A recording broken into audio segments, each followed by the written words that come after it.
Abdullah itu memang tidak pernah merasa aman menjadi cowok ganteng. Ya. Ini zaman dulu sampai zaman sekarang. Nih perempuan nih memang primitif banget ya. Ya Allah, itu bukan kemajuan tuh. Kalau perempuan kemudian kayak yang deketin laki-laki duluan, ini itu segala macam. Bukan kemajuan zaman teman-teman. Itu malah purba banget itu. Purba banget itu mah. Abdullah itu, saudara sekalian saya muliakan, dulunya ini ya sekilas dulunya itu adalah seorang anak yang terselamatkan dari penyembelihan. Makanya salah satu julukannya Nabi Muhammad Ibnu Dabihain.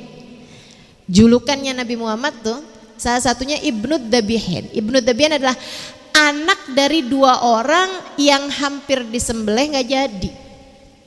Dua anak sembelihan, anak dari dua orang sembelihan, gitu ya.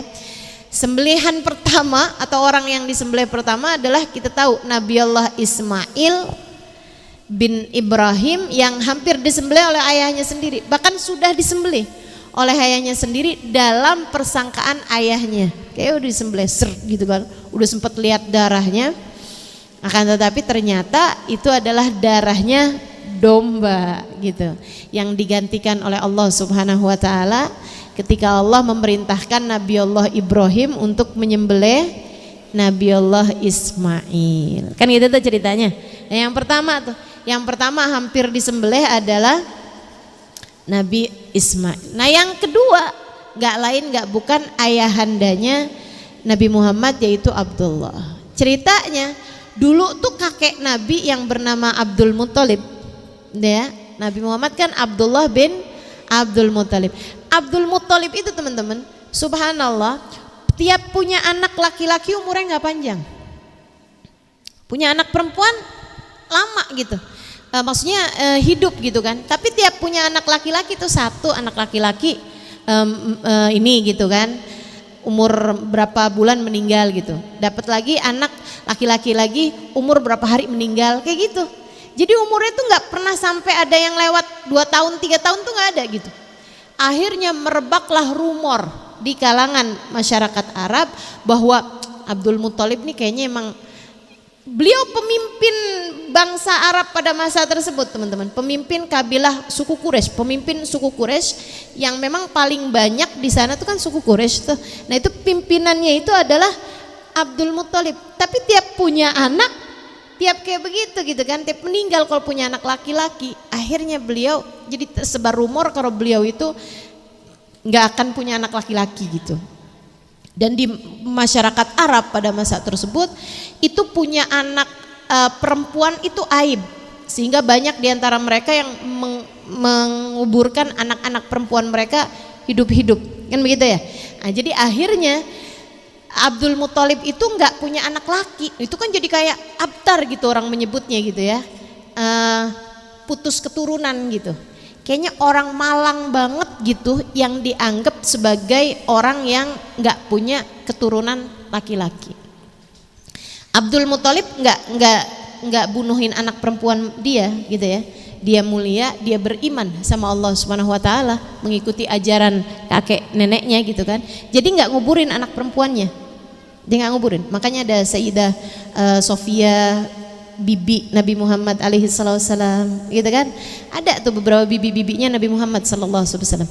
Nah, ini teman-teman saya sekalian, tapi kan namanya malu banget kan, tiap punya anak laki-laki kok meninggal gitu. Tiap punya anak laki-laki, naas banget nasib saya. Beliau kemudian bernazar. Nazarnya gini nih. Kalau saya punya anak laki-laki 10 ya nggak langsung. Dan dari beberapa istri juga ya, dari beberapa istri juga.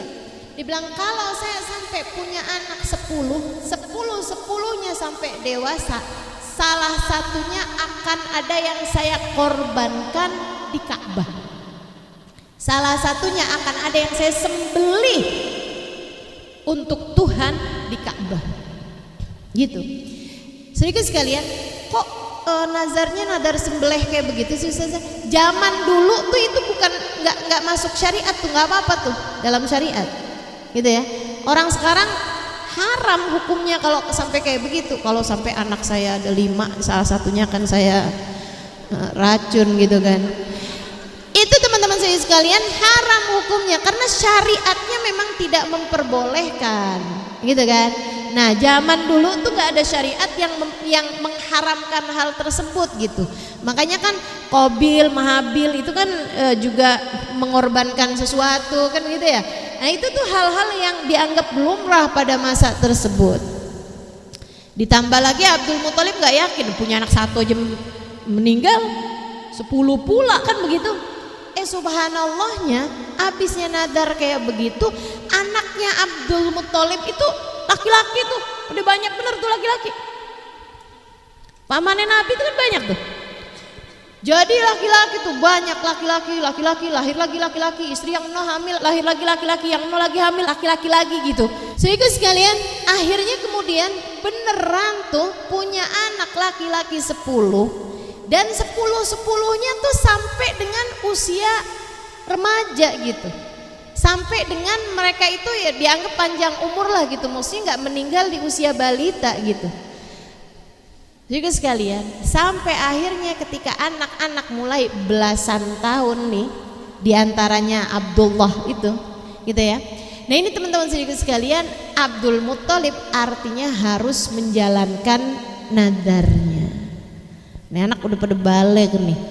Ini anak udah pada bisa menguatkan ayahandanya. Artinya harus ada yang dikorbankan di Ka'bah. Nah subhanallah, dari semua anak-anaknya ini Abdul Muthalib memang paling sayang sama Abdullah. Paling sayang dia sama Abdullah. Ya kan namanya orang tua kan punya anak 2, 3 aja udah ada tuh hatinya tuh yang mana yang lebih dicondongin gitu. Itu wajar aja teman-teman, nggak jadi masalah juga gitu. Meskipun ya jangan terus-terusan kamu omongin, atau jangan sampai bikin hati anak-anak yang lain jadi sedih gitu. Karena kan nggak paling disayang bukan berarti nggak sayang, ya kan begitu ya? Iya kan?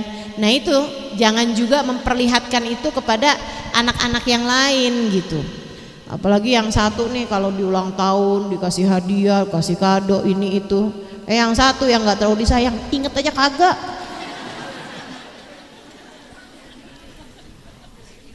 Mah, ini kan hari ulang tahun saya mah. Katanya Ustadz tuh bid'ah. Ama yang disayang dirayain, dikadoin. Giliran ama yang nggak disayang dikata bid'ah. Ada tuh modelannya kayak begitu tuh. Astagfirullah. Teman-teman sekalian saya muliakan, ini ya. Jadi nih Abdul Muthalib nih paling sayang sama Abdullah. Meskipun tentu saja tidak membuat perbedaan yang signifikan. Artinya setiap anak-anaknya juga merasa disayang juga sama bapaknya, karena memang bapaknya adalah seorang yang sangat terhormat, sangat mulia, memperlakukan anak-anaknya dengan cara yang baik. Teman-teman sekalian saya muliakan, akhirnya nadar kan harus dilaksanakan. Nggak tahu nih siapa yang mesti disembelih. Jadi Abdul Muthalib dengan sedih hati mengumpulkan anak-anak laki-lakinya. Itu ya, saya rasa hari itu tuh anak perempuannya yang yes, aman. Abdul Muthalib kemudian menuliskan nama mereka satu-satu dan menyampaikan keadaannya. Anakku sayang, ayah nih pernah bernazar dulu. Ketika ayah setiap kali punya anak laki-laki meninggal, ayah bernazar jika sampai punya 10 anak laki-laki, sampai dengan usia mereka yang bisa menguatkan ayah, bisa bantu ayah sampai dengan balik, ayah akan mengorbankan salah satunya di Ka'bah dengan disembelih di Ka'bah. Ayah nggak tahu mana satu yang diinginkan oleh Allah. Mana satu di antara kalian yang diinginkan oleh Allah sebagai persembahan? Karenanya ayah minta kepada kalian semuanya, ayah akan menuliskan nama-nama kalian, bersiap-siaplah, ayah akan mengundinya di depan Ka'bah. Ya mau gimana lagi kan, anak-anaknya deg-degan setengah mati, tapi ya udah gitu. Maka semua sesudah dituliskan namanya nih, mereka kemudian datang ke depan Ka'bah dan itu disaksikan sama orang-orang tetua-tetua, tapi bukan tetua-tetuanya Quraisy ya, tapi kayak orang-orang yang dianggap sebagai kayak pemuka masyarakat atau apa gitu. Jadi teman-teman sekalian, maksudnya ayahandanya nih bilang, nggak tahu nih saya siapa di antara kalian yang harus saya sembelih. Jadi akhirnya teman-teman, mereka pun anak-anaknya kumpul semuanya nih depan Ka'bah, kemudian mulailah deg-degan setengah mati itu. Duh, kalau kamu jadi salah satu di antaranya, mulailah diundi. Keluar Abdullah. Waduh. Itu Abdul Muthalib luluh lantak rasanya hatinya, sedih setengah mati. Tapi ya emang tuh teman-teman, biar kata gimana juga, Allah tuh kalau nguji emang dari arah yang paling kamu cintai dah. Ngajarin kita banget tuh.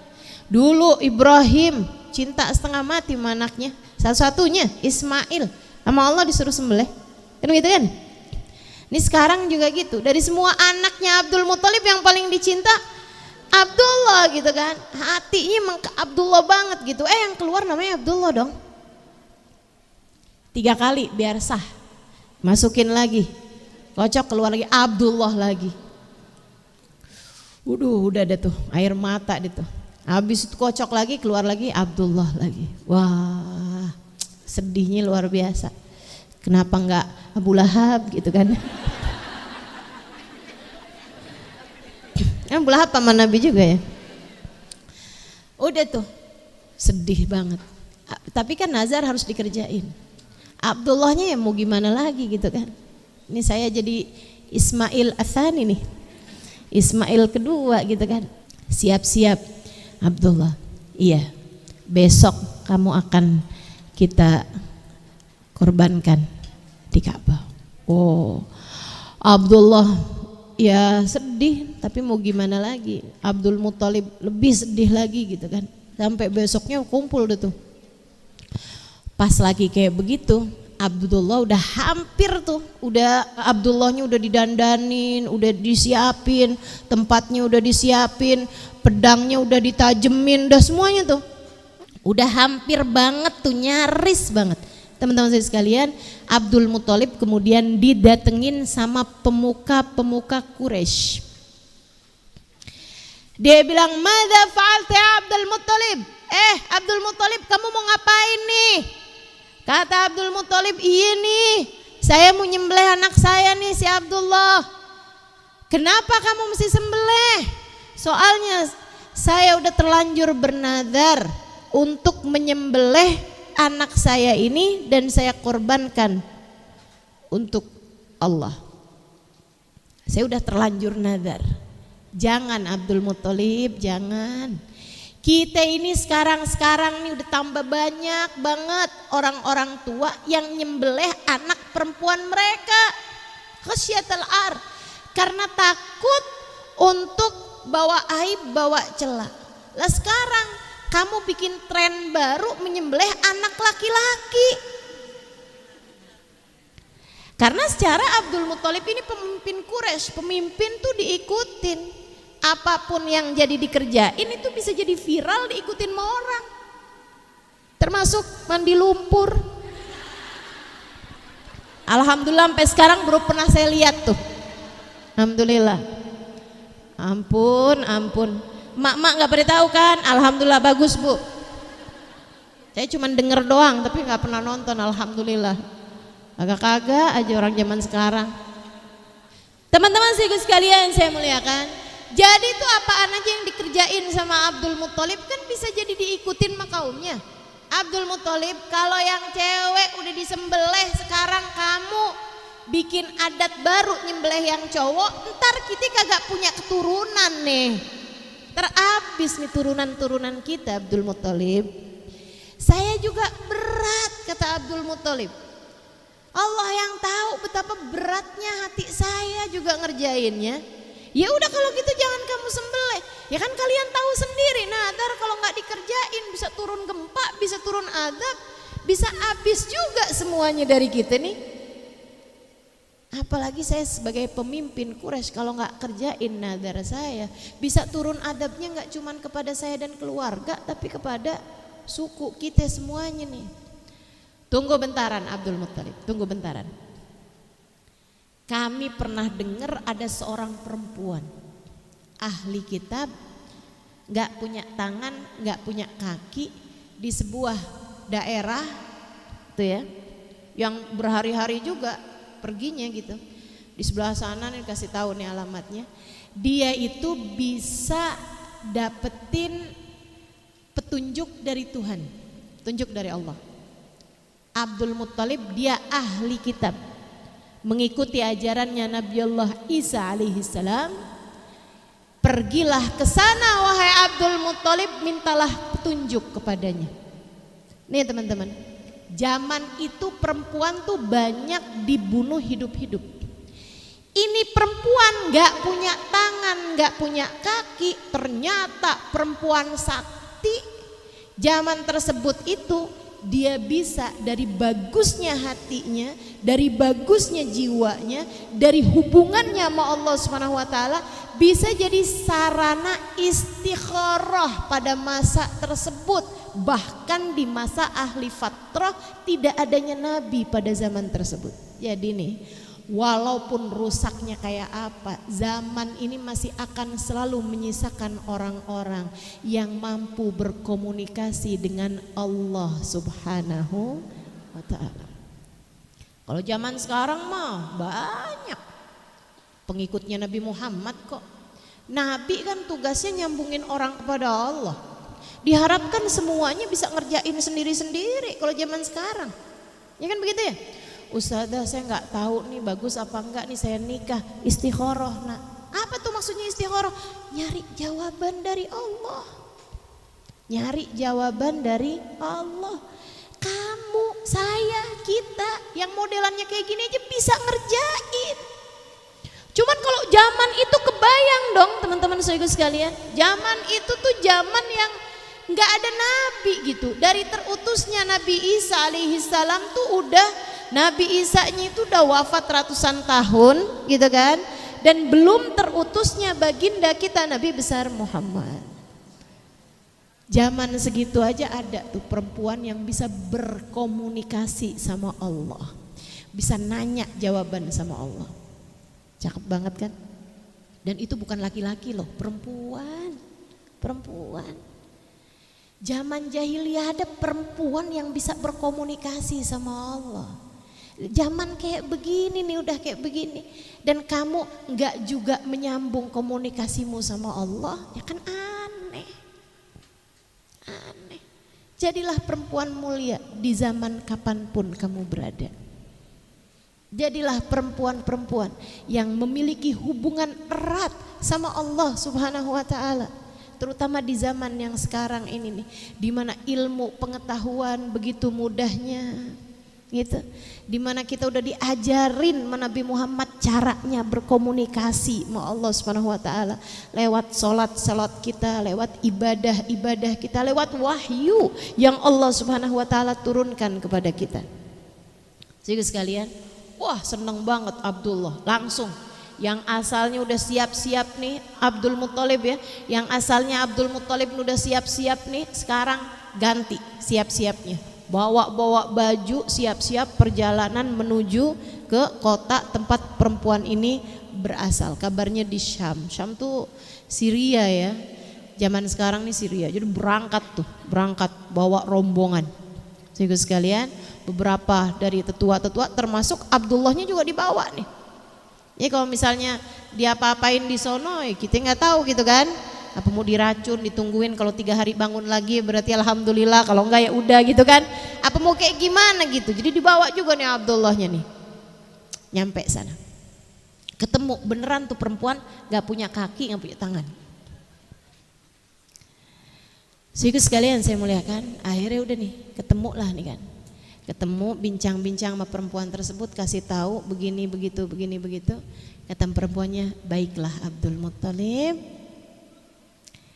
Datanglah lagi esok hari, malam hari ini saya akan minta petunjuk kepada Allah. Dah tuh. Abdul Muthalib nginep di situ ya. Mungkin kayak bangun-bangun tenda ini apa segala macam zaman itu teman-teman. Saya rasa belum ada tuh Haris Hotel. Belum ada tuh kan. Apalagi Sheraton segala macam tuh belum ada gitu. Walaupun Abdul Muthalib orang kaya raya pada masa tersebut ya. Saya rasa bangun tenda lah gitu. Nah besokannya datang lagi. Dia udah bisa ngasih jawabannya. Abdul Muthalib, buatlah 2 nama, undilah. 1 Abdullah, 1 Ibil. Apa Ibil? Unta. Kamu kocok. Kalau keluarnya Abdullah, gantikan dengan 10 ekor unta yang kamu sembelih di Ka'bah. Kocok lagi. Kalau keluar Abdullah lagi, gantikan dengan 10 ekor unta berikutnya. Kocok lagi. Kalau keluarnya Abdullah lagi, gantikan dengan 10 unta, gantikan terus dengan 10 ekor unta sampai keluar Ibil. Kalau udah keluar Ibil, qad radiya rabbukum, qad radiya rabbuna, Allah Tuhan kita sudah ridho kepada penggantinya Abdullah. Solusi dong. Alhamdulillah. Wow, seneng banget, girang banget ngasih hadiah kepada perempuan tersebut. Gitu ya. Itu tuh termasuknya adab teman-teman. Gak kemudian yang ya orang kan mestinya ikhlas. Istikharah bercakap-cakap dengan Allah. Bagus, tapi kan mestinya ikhlas. Buat beliaunya biarkan ikhlas. Ya kan ya? Akan tetapi buat kamu itu kalau dibuat baik sama orang, adabnya adalah membalas kebaikan. Beda nih teman-teman, beda nih. Guru ngaji, ngajarin ngaji sama anak kita. Tiap bulan gitu dan kamu gak ngasih, guru ngaji mestinya ikhlas. Ikhlas tuh urusan dia sama Allah. Urusan kamu, anak kamu diajarin ngaji. Ya kamu mestinya balas dong kebaikan orang. Iya kan? Kamu sendiri kagak bisa ngajarin ngaji mana kamu. Diserahin tuh tugas sama orang lain. Ya kamu balas kebaikan orang tersebut. Dengan cara ya kasih.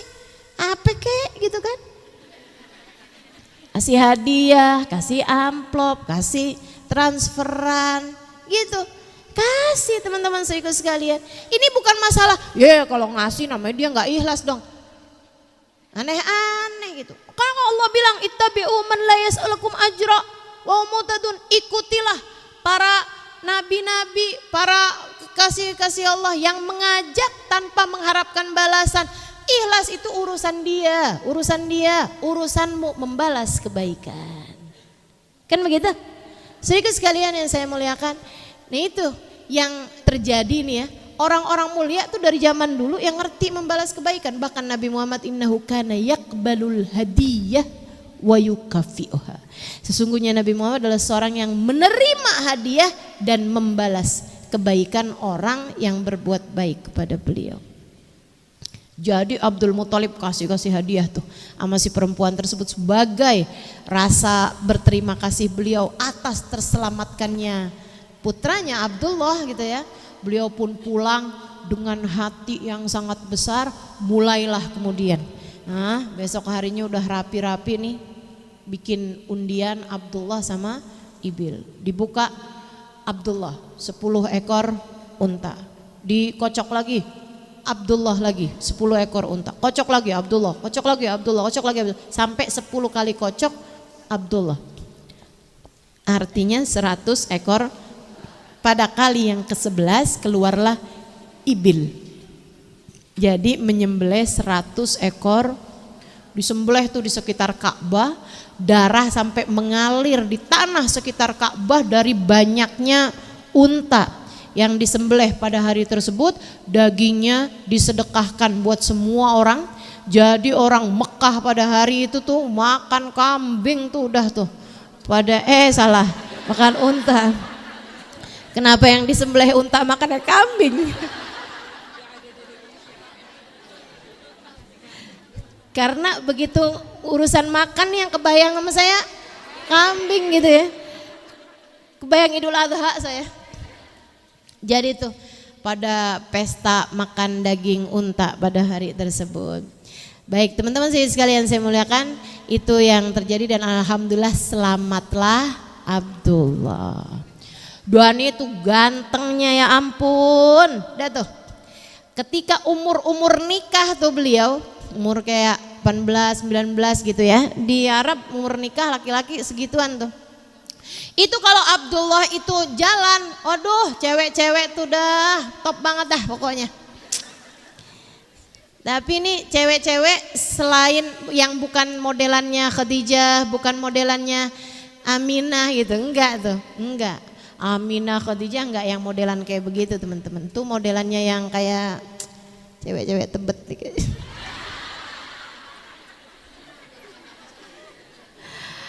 Aduh enggak ya, mudah-mudahan kita nih ya jadi perempuan-perempuan mulia lah. Saudara sekalian, jadi Abdullah tuh kayak begitu tuh disenengin banget orang. Sampai ada satu orang perempuan di kota Mekah, itu tiap Abdullah lewat gitu ya, dia tuh sukanya yang kayak gitu tuh. Ada tuh di pinggiran kota Mekah dia nggak di dalam kota Mekah banget. Ada dia tahu jadwalnya Abdullah kalau bawa barang dagangan, kalau lewat di situ kapan tuh dia udah tahu tuh.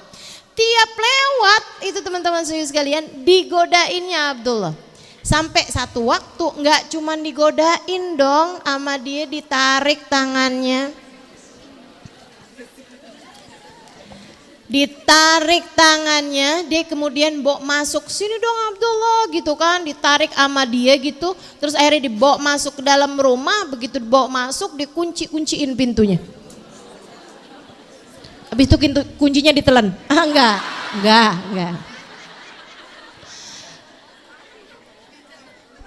Terus dia bilang, Abdullah, menikahlah denganku. Langsung banget ya. Menikahlah denganku Abdullah. Saya sangat mencintaimu. Saya sangat menyukaimu, mari kita menikah.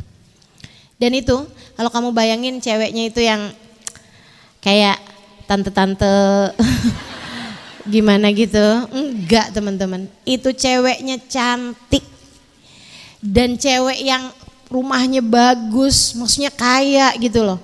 Dan kelihatan banget kalau dia adalah perempuan belajar, perempuan yang bahkan bisa baca gitu.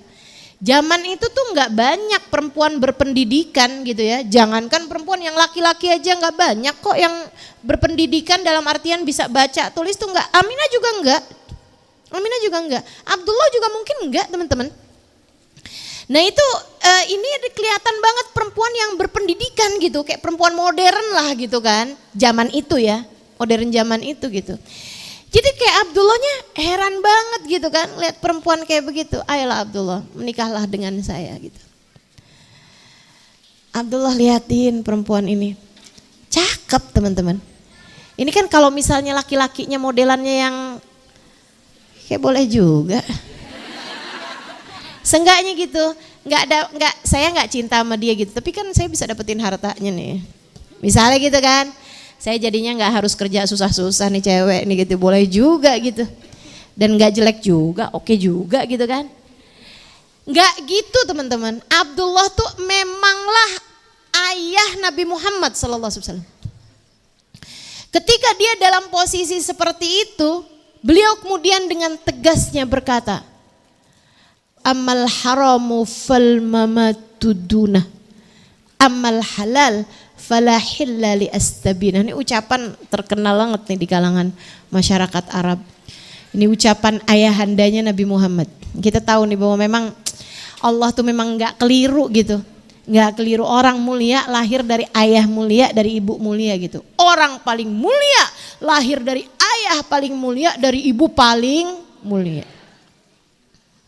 Makanya anakmu ya kagak jauh-jauh dari kamu dah, kurang lebih dah gitu, ya kan? Maka kalau kepengen anak-anak kamu jadi anak-anak mulia, cucu-cucu kamu jadi cucu-cucu mulia, jadi ahli ibadah pada Allah Subhanahu wa taala, belajarlah untuk menaikkan tingkat kemuliaanmu di hadapan Allah. Jadilah perempuan solehah, jadilah perempuan ahli ibadah. Jangan jadi perempuan yang kerjaannya hari-hari cuman ngeliatin kabar dari artis-artis doang. Apa kabar ente? Urusan anak udah beres? Hah? Urusan suami beres? Urusan rumah tangga beres? Pengajian gimana pengajian? Beres? Juz amamu udah hafal? Malaikat raqib ma'atid, maka kalau sholat kamu udah hafal surat apaan yang kamu mau baca? Baru ghairul maghdubi alaihim gitu. Malaikat raqib, malaikat atid bilang sama malaikat raqib, kulhu tid. Kulhu.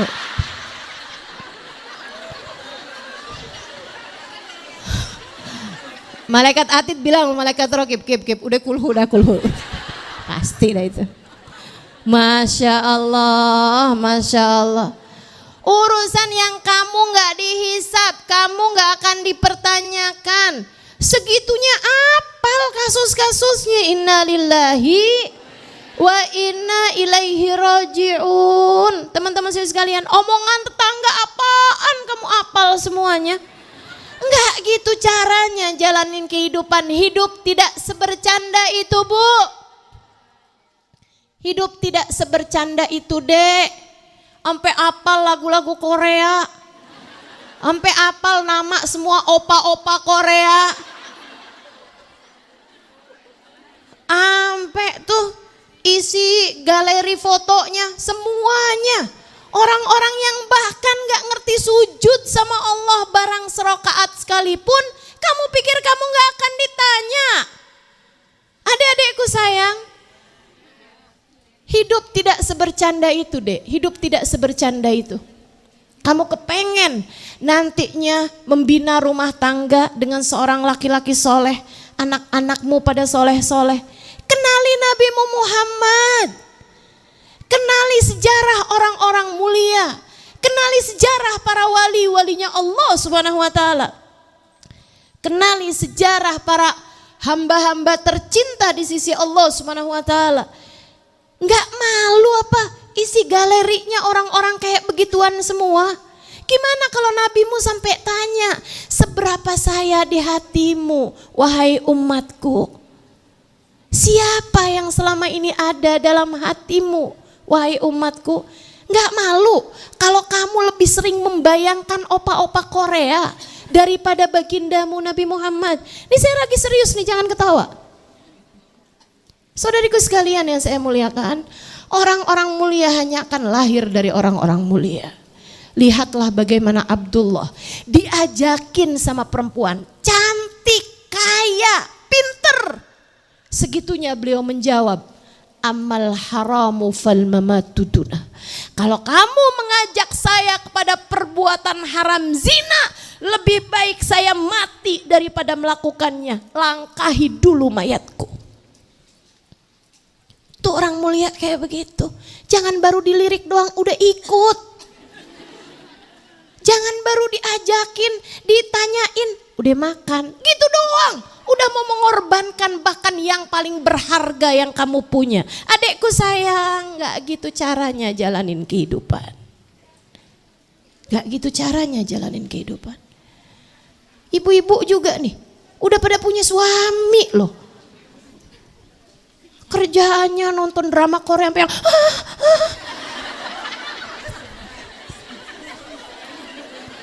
Astagfirullah, astagfirullah. Bu, mau diomongin sama siapa lagi? Kalau saya sampai ngomongin dan kamu gak dengerin saya. Kamu mau ngarepin Allah nyampein ini sama siapa lagi? Hah? Kalau saya dengan bahasa seindah sebercanda ini, kamu bahkan tidak mau mendengarkannya dari saya. Yuk belajar hidup yang benar. Atau jangan sampai juga baik yang belum menikah atau yang sudah menikah, ada yang tidak halal kamu bayangkan dalam pikiranmu. Jangan teman-teman, jangan. Jangan. Yang belum menikah jangan, yang sudah menikah apalagi.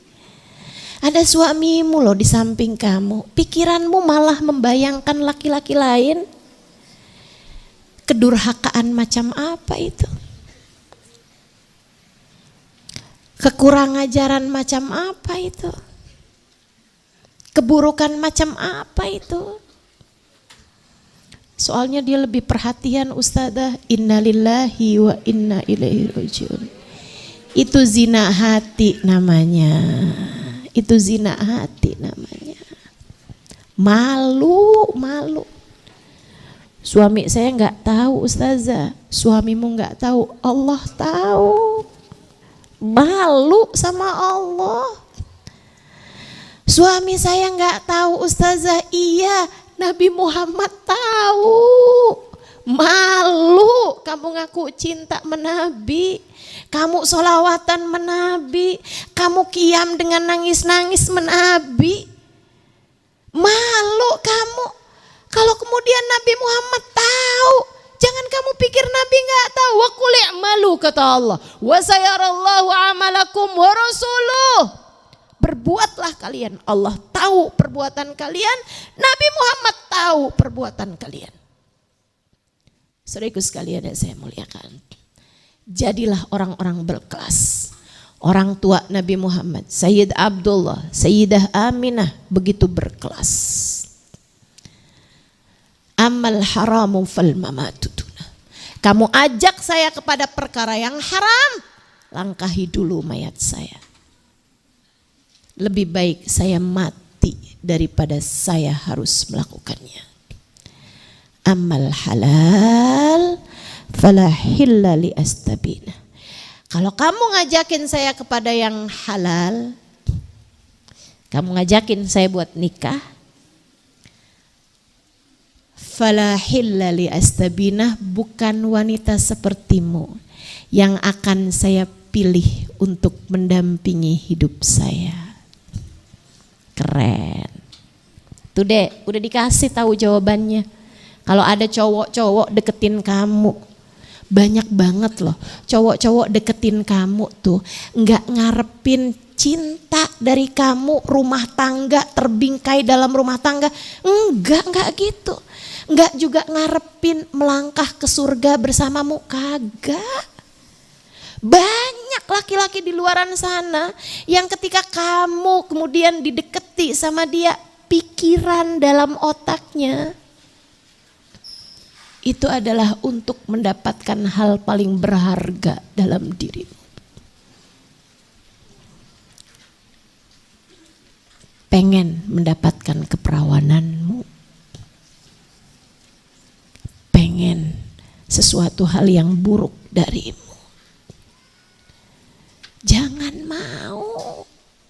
Kamu lebih berharga dari itu, jauh lebih berharga dari itu.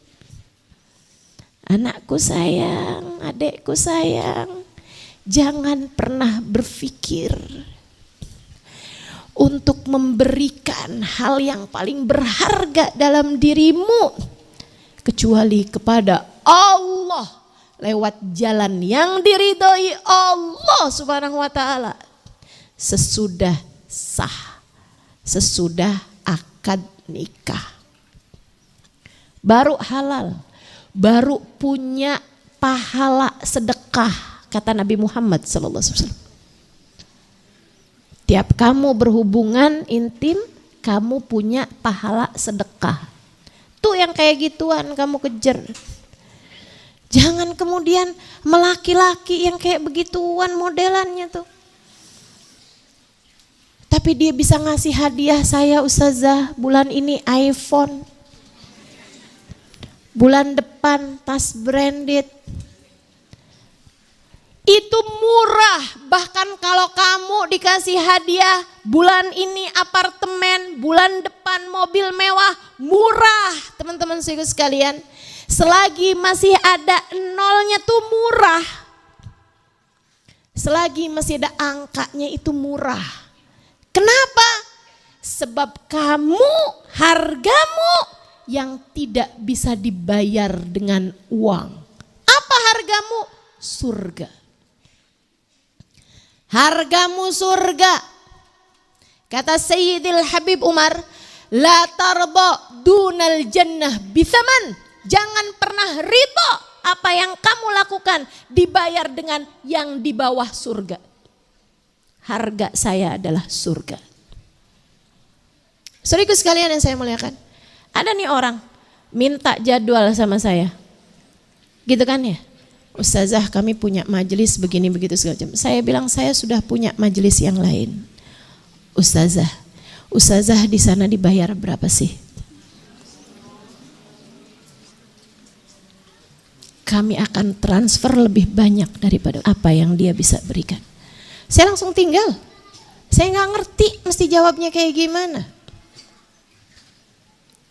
Kalau boleh saya jawab, saya akan bilang la arda dunal jannah bithaman. Jangan pernah ngira saya melakukan semua ini hanya berharap sekedar transferan. Saya tidak pernah ridho apa yang saya lakukan dihargai di bawah surga. Setuju? Kita nggak mau nih yang kita kerjain ini dibayar di bawah surga. Termasuk senyumanmu, Bu. Yang senyum sama suami hanya kalau habis ditransferin. Mana dia orangnya nih? Senyum kamu semurah itu ya.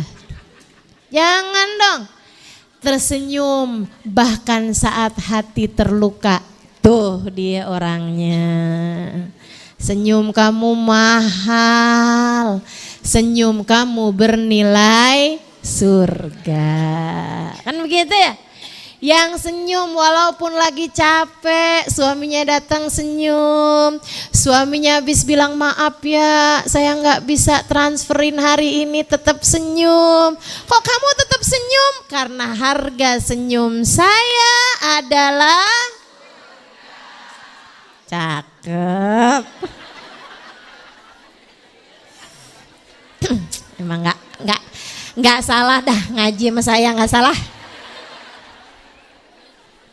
Ngerti cara berpikir ya nggak? Ngerti nilai diri nih, cakep. Teman-teman saya sekalian, putus asa dong tuh cewek dengernya. Ya udahlah, mau gimana lagi? Dia kemudian keluarin kuncinya, dia bukain pintunya. Udah tuh. Abdullah ngerasa nih kayaknya nggak aman banget ya, dia cowok ganteng, ya udah dah. Kawin aja dah, kawin. Rundingan diskusi gini gitu sama keluarganya, terutamanya sama ayahandanya Abdul Muttalib. Kemudian ayahandanya bilang, iya dah. Kalau ayah setujunya sama siapa? Bentar ya ayah pikirin ya. Kayaknya sama anaknya Pak Wahab gimana?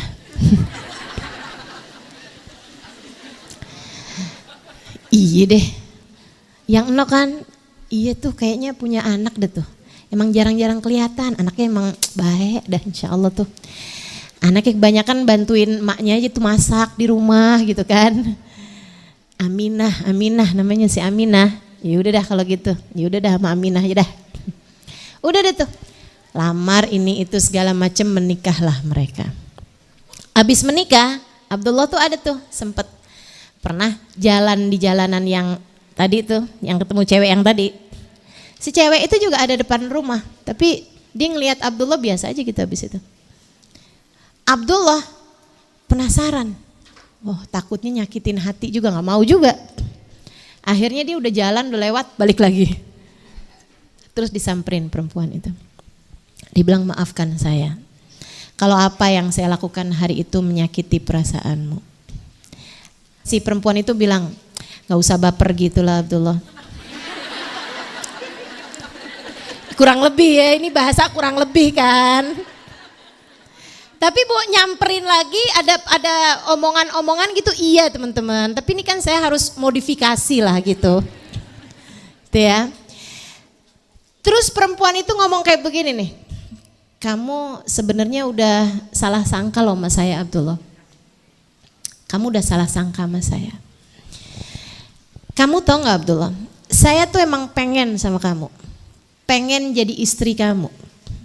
Pengen jadi istri kamu. Tapi sebenarnya juga saya kepengen jadi istri kamu bukan karena kamu sih. Saya gak ngarepin kamu.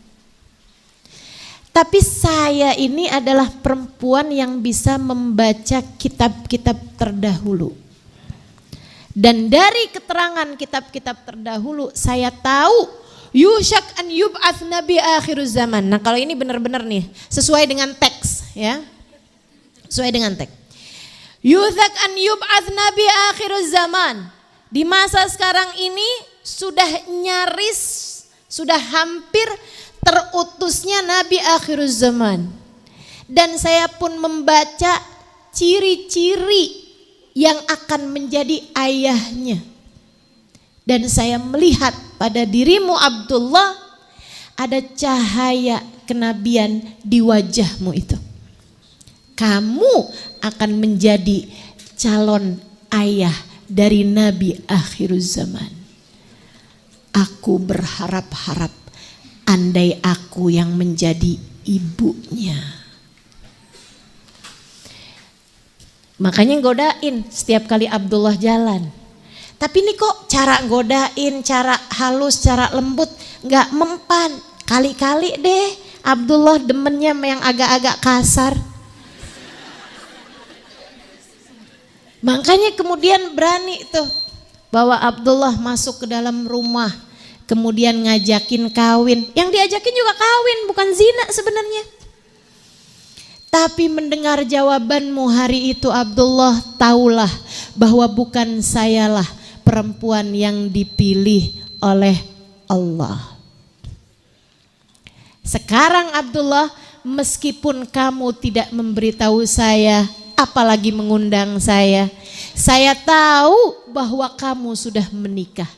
Sebab cahaya yang dulu saya dapati di wajahmu itu sekarang sudah tidak ada lagi. Saya tahu cahaya itu telah berpindah ke rahim istrimu yang sekarang pastilah ia sudah hamil.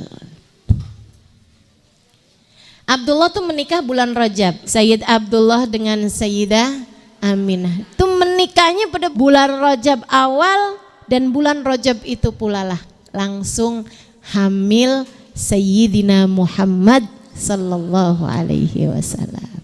Aminah nikah bulan Rajab, hamil bulan Rajab juga. Ya, nggak pakai tuh kita bulan madu dulu deh gitu, nggak ada, langsung tuh hamil bulan itu juga. Jadi teman-teman saudaraku sekalian yang saya muliakan, Abdullahnya baru yang oh gitu ceritanya. Masya Allah udah kegeeran ya. Dikirain ganteng karena dirinya sendiri gitu.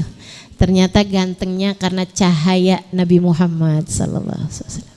Dah tuh hamil Aminah. Aminah tuh nggak tahu kalau dirinya hamil. Dia habis nikah nih sama Abdullah gitu kan. Bulan itu nggak datang bulan.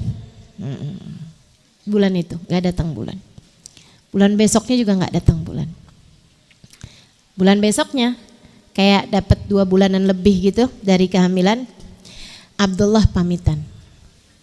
Abdullah nih juga saya rasa mereka berdua nih udah sering kan namanya suami istri ya, bercakap-cakap ini apa segala macam. Abdullah saya rasa juga cerita-cerita sama istrinya. Dan saya rasa Aminah juga cerita-cerita kemungkinannya kepada Abdullah. Apa yang beliau lihat bahkan dari sejak bulan pertama kehamilan. Teman-teman saya sekalian, Aminah dari sejak awal kehamilan itu selalu bermimpi bermacam-macam. Ada riwayat mengatakan bermimpi laki-laki mulia, orang-orang mulia-mulia gitu. Terus bilang begini, ya Aminah innaki qad hamilti bi sayyid walad Adam fa idza waladtihi fasammihi Muhammada. Aminah, jaga baik-baik ya, kamu nih lagi hamil. Yang ada dalam kandunganmu adalah pemimpin seluruh umat manusia. Kalau lahir nanti kasih nama ia dengan nama Muhammad. Siapakah gerangan engkau? Kata Aminah, ana abik Adam alaihissalam. Aku adalah ayah moyangmu. Akulah Nabi Adam alaihissalam. Bulan besoknya Nabi yang lain, bulan besoknya. Ada juga riwayat yang mengatakan bahwa yang dimimpiin Aminah ini adalah perempuan-perempuan mulia. Perempuan cantik-cantik mulia-mulia itu. Kamu siapa? Saya adalah Asia, istrinya Fir'aun. Asia bintu Muzahim. Ntar lagi, saya adalah Maryam. Wallahu a'lam, bisa jadi dua-duanya benar. Ntar didatengin Nabi, ntar didatengin perempuan soleha, bisa aja. Saudaraku sekalian saya muliakan, sampai 2,5 bulan kemudian dari mulai awal nikah, dari mulai kehamilan, kandungan masih hampir 3 bulan ya, 2 bulanan lebih aja. Abdullah pamitan, saya Aminah mau nengokin keluarga paman-paman saya di Bani Najjar. Katanya Aminah, ya silahkan Abdullah. Berangkat, nggak pulang teman-teman. Ayahandanya meninggal dunia. Di Qabilah Bani Najjar. Itu daerah di sekitar antara Mekah sama Madinah. Ya. Abdullah meninggal di sana.